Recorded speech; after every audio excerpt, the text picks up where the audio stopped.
প্রিয় এলাকাবাসী, আপনাদের দোয়ায় আমাদের শহীদ ভাই মোটামুটি সুস্থ আছেন। আর প্রবাসে যারা আছেন, আপনাদের দোয়ায় আল্লাহর রহমতে আমাদের বড় ভাই উনি সুস্থ আছেন। আর আপনাদের মাঝ থেকে উনি দোয়া চাচ্ছেন। আজ শুক্রবার, জুমার দিন, সবাই দোয়া করবেন ভাইয়ের জন্য। ভাই যেন তাড়াতাড়ি সুস্থ হয়ে যায়। আর ভাইয়ের কথা শুনুন। আসসালামু আলাইকুম প্রিয় এলাকাবাসী, আমি যদি কোনো ভুল ভ্রান্তি করি থাকি আপনারা সকল আমার ক্ষমা দৃষ্টিকে দেখে আমার একটু দোয়া করুন, আমি যেন আবার আপনার কাছে ফিরে আসতে পারি। আমি আর কোনো কিছু বলবো না, আমার জন্য সবাই দোয়া করবেন। আসসালামু আলাইকুম। গ্রাম সবাই দোয়া করবেন। সবাই দোয়া করবেন, পাড়া প্রতিবেশীও দোয়া করবেন। আমিন আমিন। আপনারা সবাই দোয়া করবেন।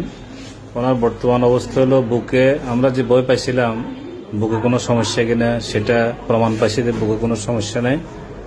তারপরে মাথাতে কোনো আঘাত মারাত্মক আছে কিনা সেটাও আমরা সিটি স্ক্যান করে দেখছি, ডাক্তারে বলছে কোনো সমস্যা নেই। অর্থাৎ বুক এবং মাথা দুইটাই ঠিক আছে, শুধু হাতে এবং পায়ে ওনার একটু প্রবলেম, ভাঙা। তো ভাঙা এগুলা অপারেশনের মাধ্যমে ঠিক করে দিবে, হয়তো 2-10 দিনের ভিতরে ইনশাল্লাহ উনি ঠিক হয়ে যাবে, ডাক্তারে যেটা বললো আর কি। হ্যাঁ, তো এটা সার্বক্ষণিক ওনার টেক কেয়ারে ওনার স্ত্রী আছে, জাহাঙ্গীর ছিল আমাদের গ্রামের, রাকিব, মাইনুদ্দিন এরাও করতেছে। তো আপনারা সবাই ওনার জন্য দোয়া করবেন। হ্যাঁ, সবাই দোয়া করবেন। জি।